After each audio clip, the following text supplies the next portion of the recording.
Mato ko mga batan yun. Kaapin sa salong niya. Kasi kupa mo ko. Nang pinakitahan mo ba? Mato ko itong pikas ko. Kaya na si kupa ulo. Pagpulit ka siguro. Tingin dyan yung Parang ng mga batan yung tapos ano ang pagpulian doon. Kanag mo na yung pagingkot. Parang bubulihan.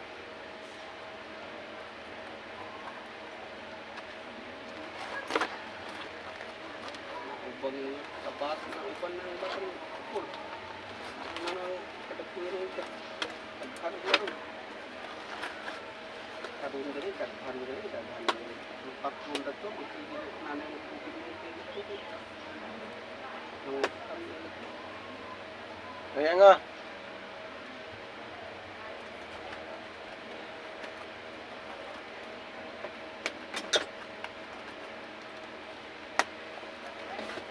Okay na yung tiretanan kuya. Usay kuwang rana ya. Lahi mo ito.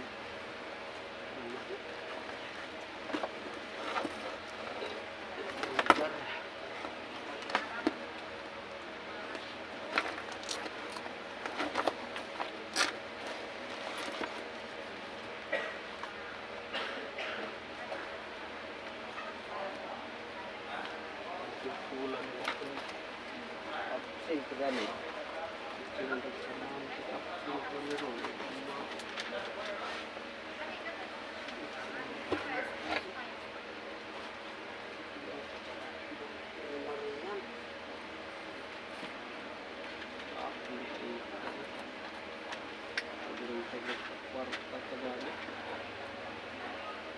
Bawat.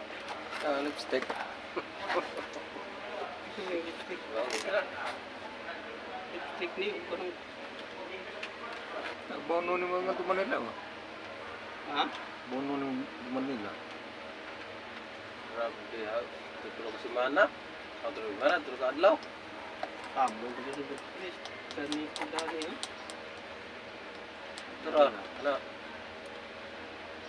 Chris hapon. Hapon di pa lang hapon siguro na puti. Karang ipaya nga TJ na ba? Pero singko. Kanay mo kada buwan karon gali na sa gusto na kay nas nay. Direksyon sa mga obispo. Ang sa obispo ba mo nang ita susubuan.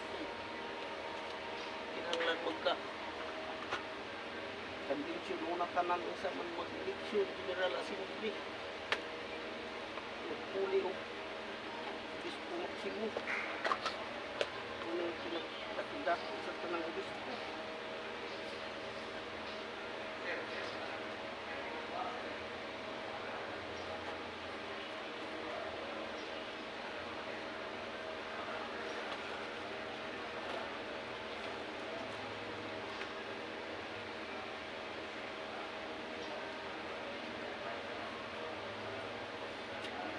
Lalo po do, Mayo.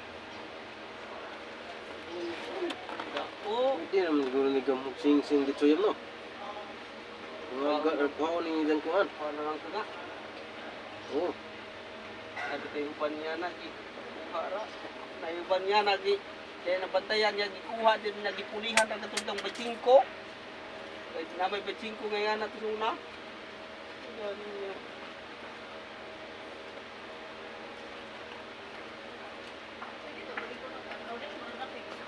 Pagkuha na, pagsilid niya na. Ano man na?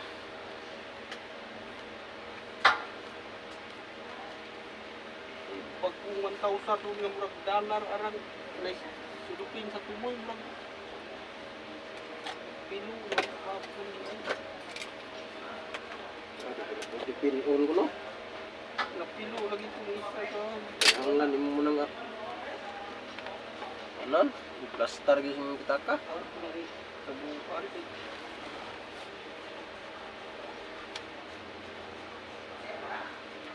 Ako kabantay manggad. Yan ako. Hindi na natin padas ako. Tugang sa mga pagbayan. Sigo.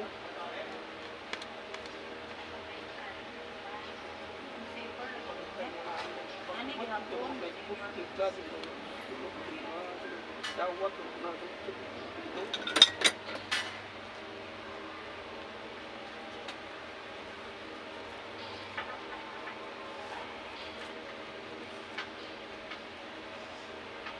Gasto pero stress yung naman daan. Malima mi kabuko. Uwang limit 5 man. Madaghan yung kamay, ang bayaran sa ismail yun.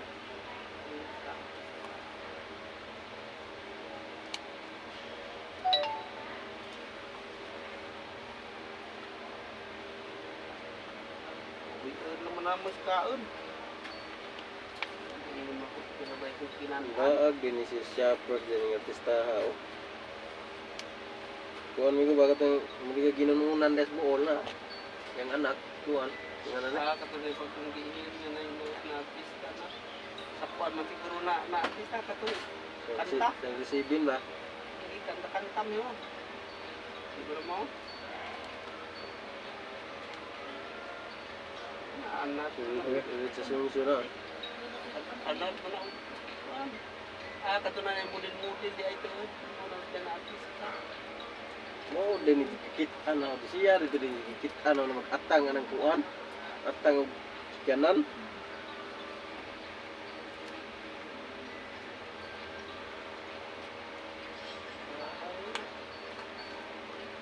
Ilaw na ng tao.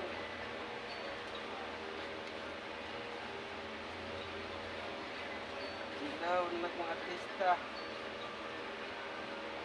Ang artista kayo, wala yung nagsumasigis, nagpulpirahan, nagpulpirisa.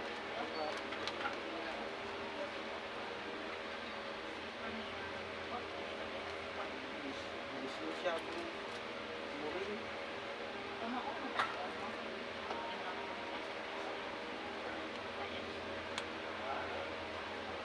Simple man ang ano, mga puno na silang kanit. Mga puno na sila. Yung mga nasa po nila, di na po. Diyan na po ba? Kama siguro lagi ka na nainig. Pula pikir, pula ba magkising-kising. Tidak. Dibilot sila kayo. Sulit-sulit. Klaro doon ng magbilit-sulit. Dito niyo pa. Gawas na naman. Dira sa kewa. Ikiran.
patay.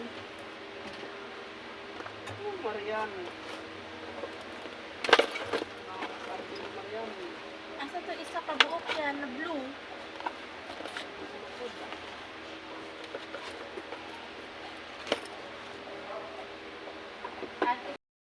regardless of their insurance status. At number 2, we have Jordan's basketball team, Charlotte Hornets. Charlotte Hornets is an American professional basketball team based in North Carolina. In February 2010, Jordan spent $275 million and purchased the team.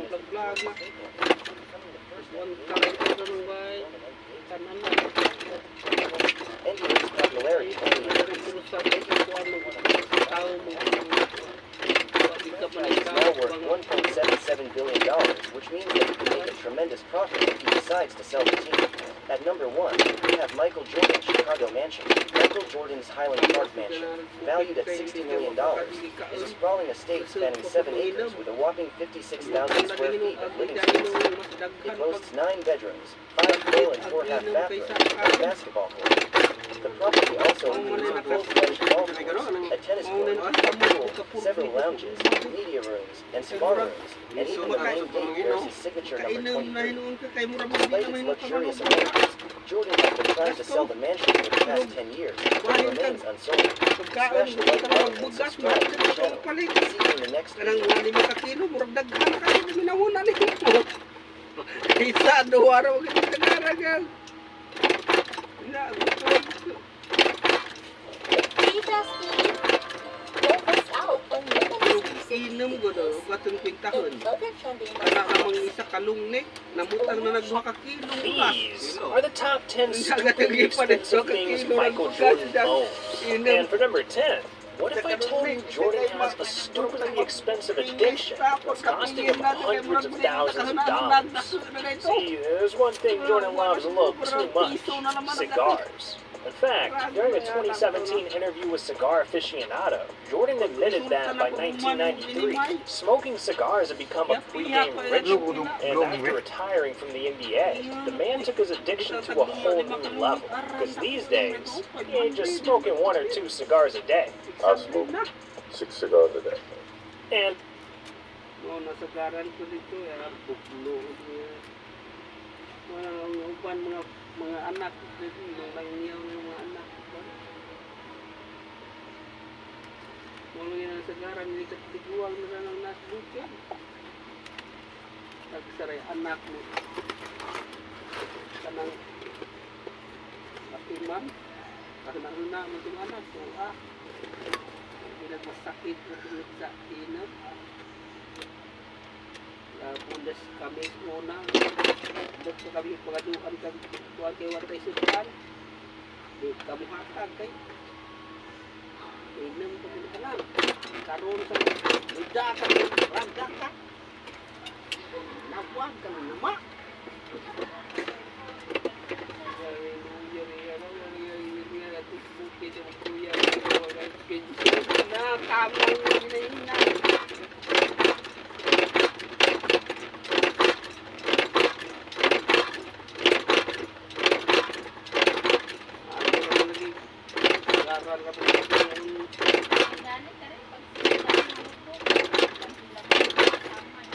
Sagaran pag maaw.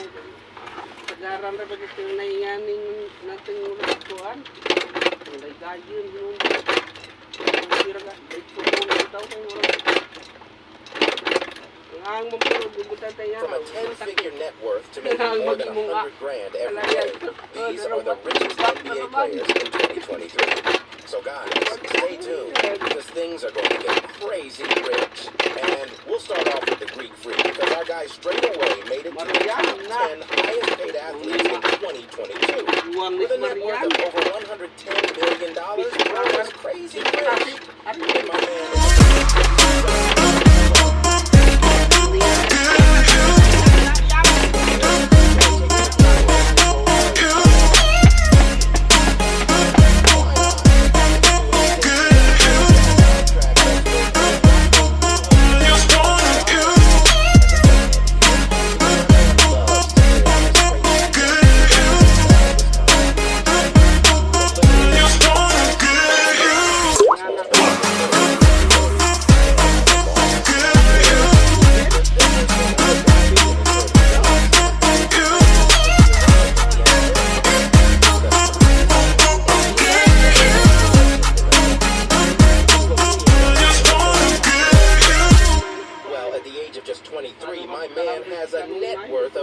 $25 million.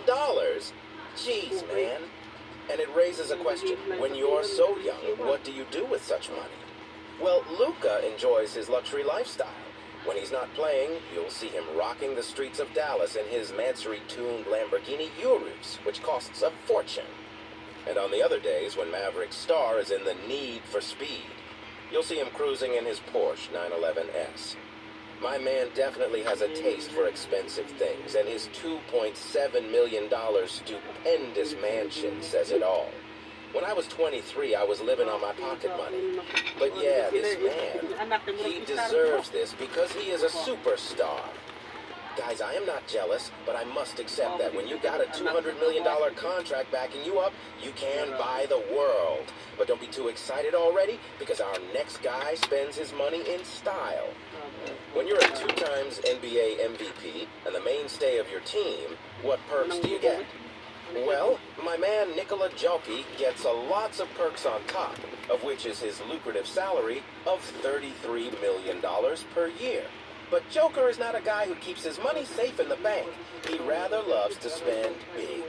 By big, I mean just look at his $3,500 Cartier Caliber chronograph or his delectable pre-game dressing. Nikola not only has an interest in the NBA, but he loves horses. Hell yeah, our boy owns a horse stable as well. Now that's a little weird for an NBA star. But you know what's not weird? Owning a Lamborghini Aventador S that's worth over $670,000. Jeez.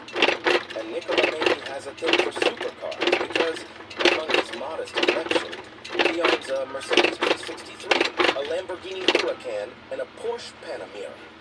That's what you do when you have a net worth of over $35 million and a super contract that's worth a whopping $264 million. Good Lord. Now, if you think that's crazy, you're going to lose your mind when you hear this one. This Philadelphia star has everything. He's got a decorated career, several accolades, and most importantly, stacks of money. This guy is insanely rich, yet he keeps it simple and elegant. With a humongous salary of $33 million per year and a net worth of $40 million, Joel Embiid can buy the whole world. But he's not going to do that. He's such a nice guy that pays a lot of attention to welfare, just like in 2020 when my man gave $500,000 in the COVID funds. And well, if you're rich, you should look rich too. You'll find this elegant man in Philadelphia riding in his elegant Range Rover. But sadly, Joel does not have a taste for supercars. But yeah, he does like to spend big on his residence, and why shouldn't he? Because home is where you belong. Hence, the star owns a huge $2 million mansion. If you love the video so far, you'll love the next part even more. This man has been killing it in the NBA this year. The Boston Celtics star is just 23 years old, but his net worth says otherwise. I must say that such a young guy having $25 million net worth is mind-blowing. And so Jason doesn't hold back. He sure loves to spend his paper. Bro is the Da Vinci of basketball shoes. During his free time, he's always busy with his colossal sneakers collection. Yes, the young man has one of the wildest range of sneakers out there. And it doesn't end here, because Jason is addicted to luxurious living. Look at his stunning Rolls-Royce rate that's worth over $350,000 or his vintage Ford Mustang. The list isn't complete yet, because he owns a luxury residence that has a price of